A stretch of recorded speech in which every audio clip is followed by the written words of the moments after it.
Hola, güeros y güerdas, ¿qué tal? ¿Cómo estáis? Sed bienvenidos un día más a mi cueva, sed bienvenidos un día más a Videoclub Weird. Y antes de empezar, quiero agradeceros a los más de 700 y poquitos suscriptores del canal, pues el hecho de sumaros a la modesta cifra que ha alcanzado Videoclub Weird hasta este momento, pero que para mí es un mundo. Os aseguro que me habéis llegado al corazón y que sois muy chulis. ¡Chuli! ¡Feliz San Valentín! Y precisamente a eso se dedica el protagonista de la película que vamos a tratar hoy, a intentar arrebatar el corazón al personal, pero literalmente, con un pico y una pala. Y es que si os digo el nombre de Harry Warden, a lo mejor no os suena de nada, me ponéis cara de póker, pero si os digo que es el protagonista de esta película, de San Valentín Sangriento, My Bloody Valentine, seguramente me arcaréis una ceja. Así que, pocholitos y pocholitas, si no queréis celebrar San Valentín escuchando canciones de los Ramazzotti o viendo Love Actually, pues poneos esta película. Esta película es de las típicas, es de las clásicas, pero no significa que sea mala, todo lo contrario, es un peliculón, un slasher muy a tener en cuenta y de una burrería extrema, así que vamos a contar 4 o 5 cosillas de esta maravilla. Empezamos.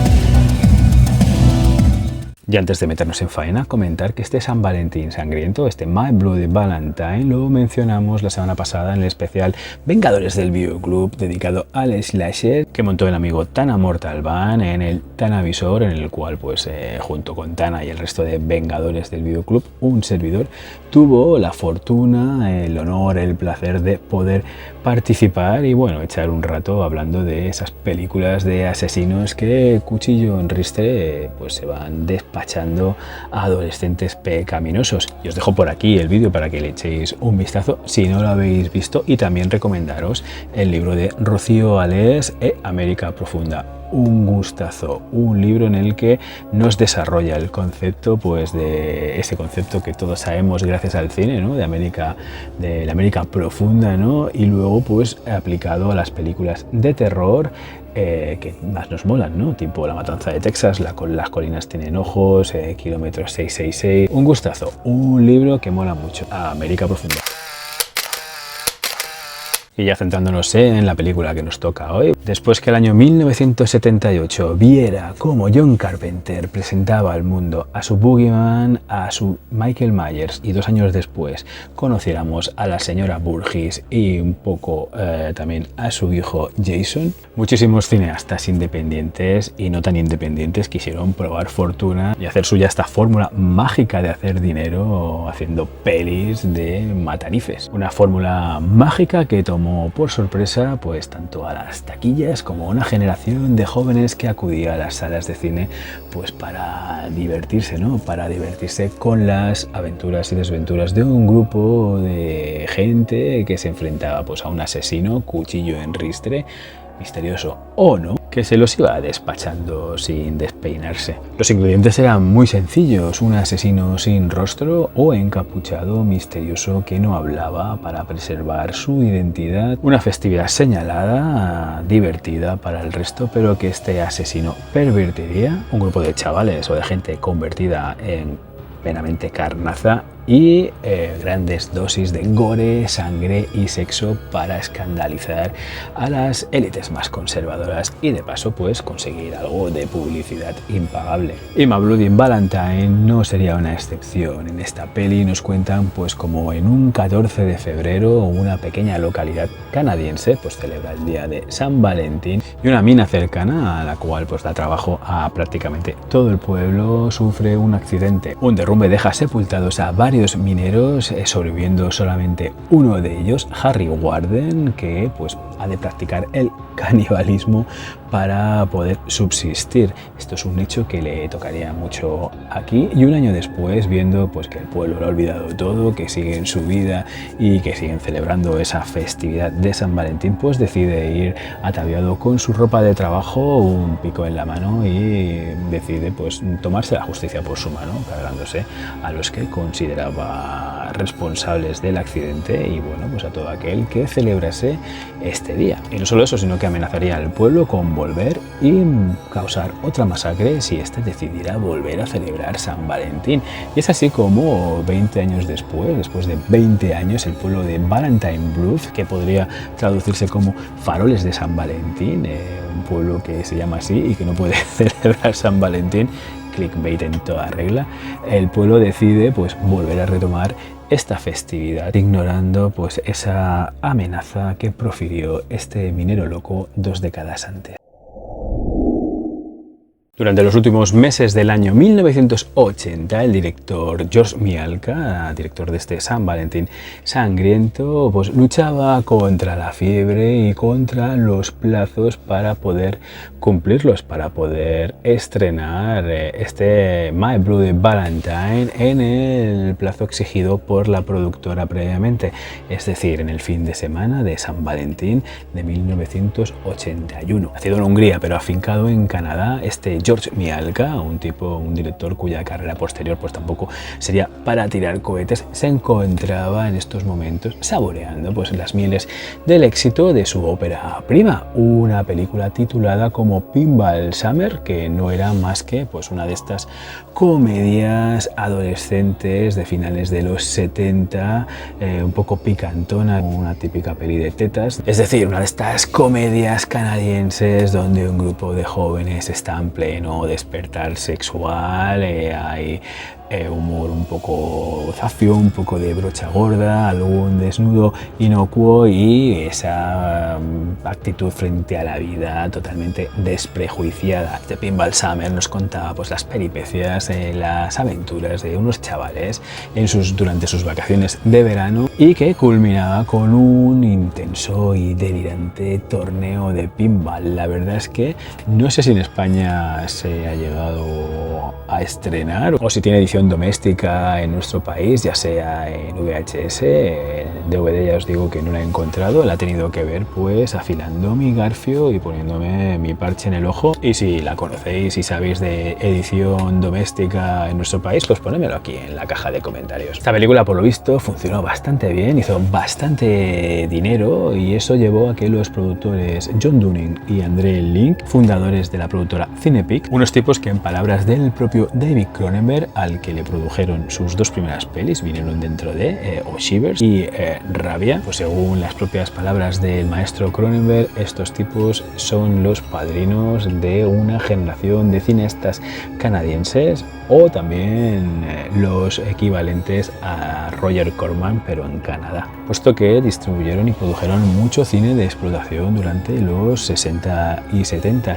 El caso es que estos 2 tipos contactaron con George Mialka para ofrecerle un contrato por 2 películas y pues este hombre, George Mialka, se puso manos a la obra trabajando con gente de la famosa revista National Lampoon, esa revista que también se dedicó a hacer películas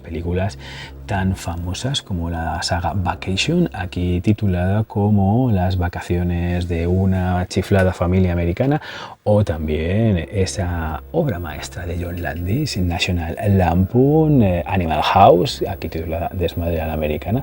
Pues con estos tipos se puso a trabajar en un proyecto llamado Stitches. Puntualizar que la National Lampoon también hizo de cantera de grandes cómicos que desbordaron en los 80, cómicos como Chevy Chase, como John Belushi o como Harold Ramis. Sin embargo, eran tiempos en los que Canadá era una especie de paraíso fiscal para hacer películas y cualquier proyecto que no estuviera del todo definido, pues nadie se casaba, nadie se comprometía in eternum para llevarlo a cabo, sino que si no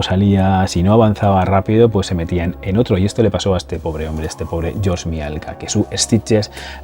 pues se quedó a medias. La gente de la National Lampoon adquirió otros compromisos y lo dejaron pues un poco con el culo al aire. Y cuando fue a visitar a sus productores, a John Dunning y a André Link, este hombre les dijo que no tenía película, que no tenía guión todavía y que se iba a retrasar, a lo que estos le dijeron que no podía retrasar el estreno de ninguna de las 2 pelis que tenía por contrato y que además por mediación de Frank Mancuso, con quien trabajaron en la película o colaboraron en la película Meatballs, aquí conocida como Los Incorregibles Albóndigas, un lucimiento de Bill Murray que os recomiendo encarecidamente si no la habéis visto. Tenían un preacuerdo para una película de terror, una película slasher tan de moda en esos momentos, del que solo tenían un tratamiento escrito, pero que si conseguían que el resultado final gustase a la Paramount, deseosa de repetir pelotazo con el género de moda, significaría que se harían con la distribución de la película en Estados Unidos, lo cual sería pues el estreno. Esa película se estrenaría en 1200 salas del territorio estadounidense. Esa era una condición, que a la Paramount le gustase el resultado. La otra condición era el plazo. Querían que esta película se estrenase en el fin de semana de San Valentín de 1981. Es decir, esta conversación que os estoy comentando la estaban teniendo en julio, pues tenía menos de 6 meses para hacer una película que no tenía ni guión, ni localización, ni actores, no tenía nada, o salvo un presupuesto escuálido de unos 2 millones de dólares y poco más. Sin embargo, George Mielka, que bueno, pues que quería trabajar, quería hacerse un hueco en la industria del cine y no tenía nada mejor que hacer, pues aceptó el reto. Un San Valentín sangriento que tenía un título distinto en origen, The Secret. Y lo primero que hizo este hombre, George Mielka, fue contratar los servicios de un guionista para que acabase de escribir, de guionizar ese tratamiento que ya tenía. Este hombre sería un tal John Bird, que en su currículum, salvo la escritura del siguiente slasher que encadenarían Dunning y Link, es decir, Cumpleaños Mortal, dirigido por un curtido John Lee Thompson, pues no tiene muchas más líneas en su currículum. El caso es que ambos querían distanciarse un poco de la producción slasher hecha hasta el momento, estrenada hasta el momento, es decir, Viernes 13, Halloween, Prom Night, Terror Train, Navidades Infernales, New Year's Evil. Es decir, querían por un lado tocar algún tema de conciencia social, aunque fuera de forma tangencial, aunque fuera por encima un poquito. También querían alternar un poco las particularidades de los tópicos y típicos personajes carnaza de este tipo de pelis, es decir, un poco intercambiar los roles, y estos personajes tampoco serían adolescentes al uso como en el resto de pelis, sino que serían pues gente joven, e incluso hay algún adulto madurito, ¿no?, entre el body count de víctimas, pero que no se caracterizaría por tener un plantel de adolescentes salidos, sino que en este caso serían pues un grupo de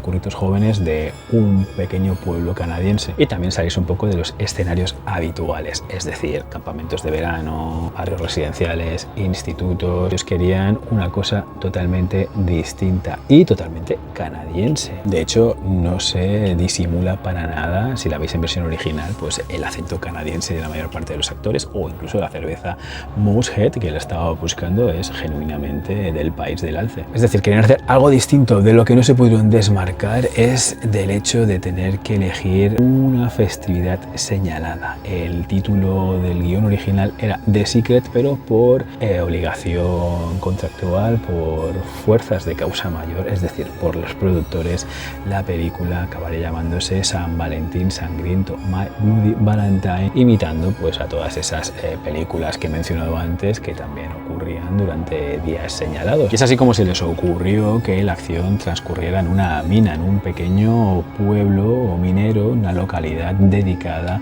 a esta actividad que sería pues el principal motor económico de la misma. Y de esta forma además podían darle cuerpo a esas reivindicaciones de tipo social con las que querían diferenciarse, con las que querían desmarcarse de la producción previa. Es decir, la incertidumbre del futuro laboral, la falta de este trabajo, o también el ánimo de lucro de unos pocos en detrimento de la seguridad de sus trabajadores. Temas que al principio pues se van tocando, los propios personajes que se van desarrollando. La verdad es que tiene una especie de trasfondo, ¿no? No es una película, no nos engañemos, no es una película a lo Stephen Frears, pero sí que tiene esta peculiaridad, sí que se detiene en construir unos personajes antes de que el asesino se los cepille, además de también desarrollar una especie de triángulo amoroso de telenovela entre tres de ellos. Es decir, estos personajes no solo serían el típico body count, por cierto, hasta 12 cadáveres podemos ver en pantalla, que no está mal para la época. La idea de la mina motivó a Mielka y este se puso, mientras el otro estaba escribiendo el guión, pues se puso a buscar localizaciones. Deambulando por las zonas mineras encontró muchas que,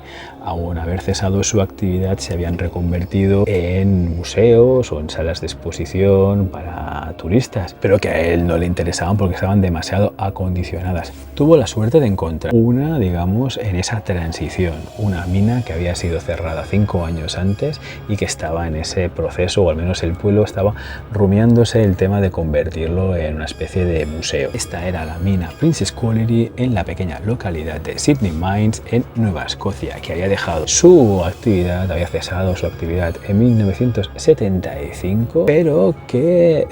todo funcionaba, todo seguía funcionando. Estaba semi abandonada, seguían bajando mineros a hacer tareas de mantenimiento, o seguía teniendo ese aspecto lúgubre, oscuro, malsano, pues bueno, pues lo que es una mina. La verdad es que no debe ser un campo de rosas trabajar de minero. En definitiva, era una mina real, ideal para lo que tenía en mente y que, bueno, estaba en mitad de la nada. No tenía edificios colindantes, a excepción de una destartalada barraca, y que la convertía pues en el lugar perfecto para rodar la peli. Y una vez, pues eso, negociado, acordado con las autoridades pertinentes, pues el poder grabar en la mina y en el pueblo. 3 semanas después, cuando Mielka viajó con todo el equipo de rodaje, con el reparto, los técnicos y tal, pues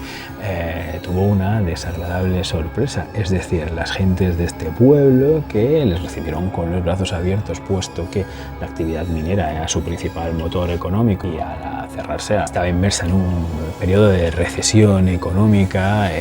pues decidieron hacer una colecta entre todas las gentes de esta pequeña localidad para reacondicionar la mina. Es decir, se la pintaron, se la limpiaron, se la dejaron como los chorros del oro, limpia como una patena. Claro, nadie les había contado que ahí se iba a grabar una película de terror y que lo que de verdad motivaba a este estudio a venir, a esta gente del cine, a venir a grabar a su mina, pues era el aspecto cochambroso de la misma. Con lo que Mielka tuvo que sumarle $75.000 más a su escueto presupuesto, pues para dejarla en las condiciones paupérrimas y cochambrosas anteriores. Cosa que posiblemente podría haber sentado mal al pueblo, pero que todo lo contrario, como os digo, les recibieron con los brazos abiertos. Os digo, estaban sufriendo los estragos de una severa recesión económica tras la actividad minera, y bueno, pues una gente que viene de fuera a grabar en el pueblo significa pues dinero, significa gente gastando en el pueblo y un respiro para la economía local. De hecho, las gentes del pueblo, por lo visto, eran muy cooperativas. Aparte de aparecer como extras, también pues asesoraban a los actores cuando bajaban a la mina, o incluso pues ese pueblo de Valentine Bluffs lo vemos caracterizado, decorado, casi hiperdecorado, rozando el barroco, una decoración de San Valentín manierista prácticamente, recargada rococó, el rococó del San Valentín. Pues todos esos corazones gigantes que podemos ver en cualquier rincón, en todos los rincones del pueblo, pues los lugareños lo hicieron con sumo gusto. En cuanto al reparto, se buscó un cierto equilibrio entre actores jóvenes y veteranos, así como una cierta diferenciación física. Es decir, y en palabras del propio Mielka, que si ponían a 3 chicas rubias, pues el público pensaría que son la misma. Pequeñas diferencias físicas para poder diferenciar a los distintos personajes. Por supuesto, ninguna cara conocida. Los que más habían trabajado en alguna peli, en la peli anterior de Mielka, en este Pinball Summer, alguna serie, algún spot, pero otros pues no habían hecho nada. De hecho, esta era su primera aproximación al mundo de la actuación. Incluso la posterior carrera de algunos de ellos pues tampoco era para tirar cohetes. Posiblemente la cara más conocida, entre comillas, sería la de Neil Affleck, que posteriormente lo pudimos ver en Scanner, pero actores desconocidos, y esto tiene una razón de ser, y es que la productora no quería a celebridades, más que nada porque una celebridad significaba dinero. Y para Dunning y para Link, tanto un famoso como un actor novel desconocido iban a morir igual. Uno a lo mejor lo haría mejor, el otro peor, pero al final la gente, el público, iba a ver muertes y le daba igual si era un famosete o era un anónimo actor. Y por otro lado, el no gastar dinero en actores famosos facilitaba el poder invertir pues el presupuesto en los efectos especiales. Para ello se utilizaron los más punteros del momento, perpetrados por toda una institución en el campo de los efectos especiales, perpetrados por el estudio del popular Tom Burman. Tom Burman, responsable de los efectos y maquillajes de infinidad de películas, entre las cuales pues voy a destacar, porque son pelis que me gustan mucho, pues La invasión de los ultracuerpos, Los fantasmas atacan al jefe, no está acreditado pero participó en El planeta de los simios, Halloween 3, Los Goonies, o incluso pues repitió ese 1981 haciendo los efectos del Cumpleaños Mortal, también producido por Dunning y por Link. Estos efectos, los de las muertes hechos por Burman, se hacían en una sola toma, ingeniándoselas al máximo posible, ya que el director no quería apenas corte, es decir, el efecto o salía o no salía, y si no salía no aparecía en la peli. Los efectos de esta película, de los más memorables y reseñables, pues son ese pico que le clava el minero a un viejecito, ¿no? y le salta un globo ocular, o la famosa escena en la que el minero Harry Warden le empala la cabeza a una chica contra una ducha, aunque el descubrimiento de esta señora mayor en la secadora también quita el hipo. Todos estos efectos se pudieron hacer gracias pues eso, a la experimentación con los prostéticos, con los maquillajes y con elementos hidráulicos, y la verdad es que si los veis están chapo. Y no solo se experimentaba con las muertes en el nivel efecto, sino que estas muertes se iban escribiendo a medida que se iban rodando, puesto que el guión no estaba escrito, el guión se iba escribiendo sobre la marcha, y estas muertes, estos asesinatos se hacían con los elementos de los que disponían en ese momento, pues como la ducha misma que he comentado, o como la pistola de clavos que tenían por ahí en la mina. Y es destacable también mencionar que este minero loco utiliza pues todo un arsenal de herramientas para cometer sus asesinatos. Aparte de ese pico que empuña y bueno, y lo usa de una forma súper violenta, pues tenemos asesinatos pues con una barnadora, con una pistola de clavos, con lo que pillaba este hombre. La verdad es que está muy bien. Es de agradecer que todos los asesinatos sean distintos, sean diferentes y no se haga nada repetitivo. Y retomando el tema del guión que se escribía sobre la marcha, pues incluso la identidad del asesino, eso ataviado pues con ese casco de minero que ocultaba su rostro tan característico y tan chulo y tan potente, una imagen súper potente, la de este Harry Warden, pues incluso se le ocultó al actor que teóricamente lo era, es decir, al actor que lo era pero desenmascarado, porque el asesino estaba interpretado por un tal Peter Cooper, que estuvo pues trabajando como si de una coreografía se tratase los movimientos de su personaje. Aunque bueno, este actor que sería el asesino desenmascarado empezó a sospechar cuando el director le mandó que fuera al departamento de efectos a que le pusieran un brazo prostético, un brazo falso, puesto que él sabía que el asesino al final lo perdería. Empezó a atar cabos.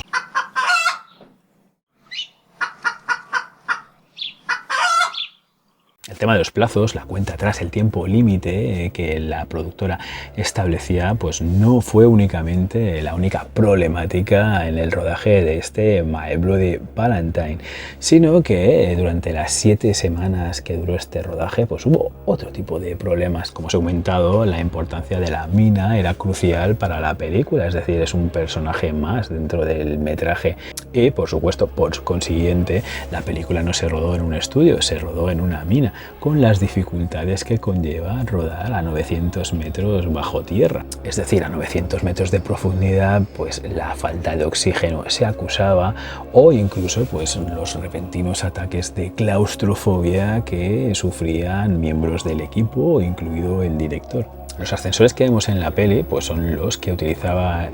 Mialka y su equipo y los actores para bajar a la mina, y estos tardaban alrededor de 15 o 20 minutos en llegar al fondo, lo cual dificultaban mucho las tareas más simples de logística, es decir, bajar todos los cacharros, todos los chismes para rodar pues se hacía eterno. Incluso cosas tan sencillas como el catering, como bajar el almuerzo, se podían eternizar, y por temas de presupuesto la productora no quería pagar horas extras, y muchas veces pues un almuerzo por contrato, por sindicalización, obligatorio parar como mínimo 1 hora, se convertía en un almuerzo de 3 debido pues esto a tener que trajinar arriba y abajo con la comida. Y en definitivas cuentas, pues en un día de rodaje se podían aprovechar, se podía grabar realmente entre 3 y 4 horas y poco más. Eso sin contar que el espacio era limitado, que las galerías no eran muy altas, que había que caminar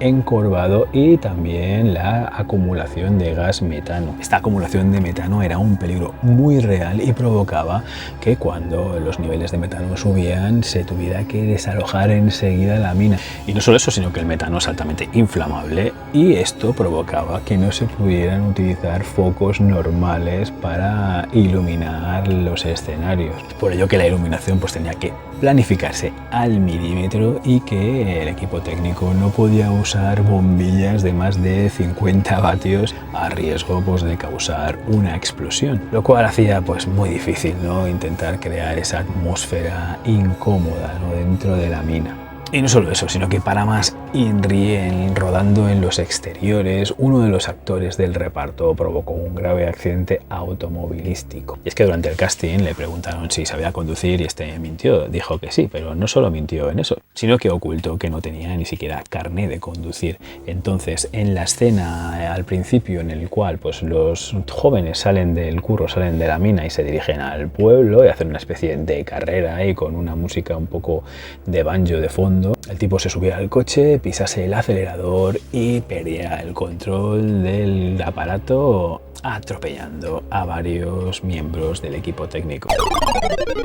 Pero si pensáis que todo hasta aquí ha sido chungo, pues que sepáis que lo peor estaba aún por llegar. Y es que con la película grabada, rodada, montada, que sepáis que tenían a 2 montadores trabajando a destajo 7 días a la semana sin apenas descanso, pues una vez montada la película, o montada el primer corte de película, se encontraron de bruces con la oposición de la agencia de calificación por edades del cine estadounidense, es decir, la MPAA. Y es que después de ver el metraje, pues les cascaron una X así de grande. De hecho, si querían conseguir una calificación R, que era la deseada, les sugirieron que cortasen metraje, que cortasen las escenas más explícitas. Es decir, que cortasen prácticamente todas las escenas de asesinatos. La Paramount además no compraría la película si no conseguía la calificación R, con lo que pues todas las escenas de asesinatos de My Bloody Valentine, de San Valentín Sangriento, sufrieron los estragos de la tijera, reduciendo estas escenas de asesinatos a su mínima expresión, lo cual pues daba más rabia todavía, porque eran escenas en las que se había ido el grueso del presupuesto, se había invertido en ellas un dineral para que parecieran reales y verosímiles, y bueno, y tan reales que tuvieron que eliminarlas. La escena con la que la MPAA se cebó fue pues esa escena que os he comentado antes del asesinato de esta chica a la que el minero le clava la cabeza con el grifo de una ducha. Esa escena al final en la versión de cines, en la versión esta que tengo aquí, apenas vemos nada, la cabeza se ve así de perfil y difuminada, pero bueno, pues tuvieron que dejarla así, cortarla así. De hecho, esa escena se tuvo que grabar 2 veces porque la actriz la primera vez llevaba un jersey de angora y se ve que la sangre que utilizaban quedaba muy mal, quedaba mal cuando salpicaba, cuando se estampaba en el jersey, con lo que esta chica tuvo que ponerse otra ropa para poder hacerla. Y como os digo, pues la Paramount, si no conseguían la calificación, no compraba la película. Estábamos en el mes de enero de 1980 1981 la fecha límite era el 5 de febrero para entregar la película y poder hacer las 1200 copias que poder estrenar en Estados Unidos, y todavía se estaban peleando con la agencia de calificaciones, aunque afortunadamente pues el 11 de febrero de 1981 se pudo estrenar este My Bloody Valentine. John Dunning argumenta que como posible razón de este cebamiento por parte de la agencia de calificaciones, que esta estaba pues un poco mosqueada, tenía un resquemor con la Paramount por haberse degradado, en la opinión de la agencia, o como mínimo de Jack Valenti, que era el director de la misma, pues detestaba, no le gustaba que la Paramount estrenase películas de terror. Había estado en 1980 Viernes 13 y no la veían con buenos ojos. Este tipo de cine, pues para este señor o para estos señores era más propio, pues eso, de pequeños estudios independientes, y no de una señora Mayo. En 2009 Lionsgate estrenó pues un remake de este San Valentín sangriento, aprovechando la tecnología 3D, y bueno, pues uno de esos tantos remakes de películas de terror famosa que estuvieron campando por las salas de cine, con un minero pues un poco aficionado al lanzamiento de pico, con la particularidad de que ese pico pues se te clavaba aquí, justo en mitad de las gafas 3D. El caso es que para el estreno de este remake, Dunning conservaba pues todo este metraje salvaje, gore, burro, una delicia para un servidor, puesto que había hecho un trato con la Paramount 30 años antes, es decir, había acordado con la Paramount que se quedaba con ese metraje si no se rodaba una secuela de San Valentín sangriento, de la cual él tenía pues un tratamiento, un guión escrito, un guión que transcurriría 20 años después en el mismo pueblo, con la mina convertida en una especie de túnel del terror y un asesino acechando a los hijos de la pareja superviviente de esta película original, de este San Valentín sangriento. El caso es que la Paramount pues no hizo esta secuela, Lionsgate tampoco la hizo, y este hombre se quedó pues con esos 9 minutos de metraje cortado del montaje original de San Valentín sangriento, y que fueron incorporados a una nueva edición de la película, una edición sin censura que saldría en formato doméstico en DVD en Estados Unidos, y que es una delicia. Si ves la versión sin corte de San Valentín sangriento, pues es una auténtica gozada, la convierte en uno de los slashers a tener en cuenta de toda la historia. En nuestro país la tenemos en Blu-ray en esta edición, que henchiría de orgullo pues a Jack Sparrow y al pirata Barba Negra, pero que bueno, que se puede ver, la verdad es que se ve mejor de lo que esperaba. Los subtítulos son un poco chuscos, eso sí, viene con pocos extras, el tráiler y la pestaña para cerrar la caja y poco más, pero bueno, mira, es una forma, la portada es fea de cojones, pero bueno, es una forma de tener en formato doméstico, en físico, este San Valentín sangriento uncut, sin censura. Como os he dicho, esta versión sin censura tendría hasta casi 4 minutos más de gore, de sangre, de burrería al extremo, pero en realidad eran 9 de los minutos restantes. El propio John Dunning llegó a decir, pues este hombre ya está fallecido, llegó a decir que de esos 6 minutos aproximadamente pues había algunos diálogos aburridos, pero que había una escena más burra que las que podemos ver en la versión sin censura, en la que el asesino pues destripaba con una barrenadora a unos jóvenes que se estaban dando el lote. Posiblemente sea esa pareja que muere fuera de plano y que aparece luego atravesada por esa barrenadora, a imagen y semejanza de lo que pudimos ver en Bahía de Sangre de Mario Bava, y que luego Viernes 13 de Sean Cunningham fusilaría sin piedad. Por otro lado, Josh Mialka argumenta razones totalmente distintas acerca pues de este escarnio con su película, un escarnio que por ejemplo no sufrieron Viernes 13 segunda parte o Halloween 2, que aquí se tituló como Sanguinario. Según Mialka, la sociedad americana en ese momento, en el momento en el que su cinta pues estaba montándose, haciéndose, enseñándosela a esta agencia de calificación, pues estaba conmocionada por un suceso que sorprendió al mundo entero, es decir, el asesinato de John Lennon el 8 de diciembre de 1980. La gente estaba en shock y él estaba haciendo una película slasher desagradable y violenta. Y eso es en lo que volcó sus esfuerzos, es decir, en hacer un slasher desagradable y violento que ofreciera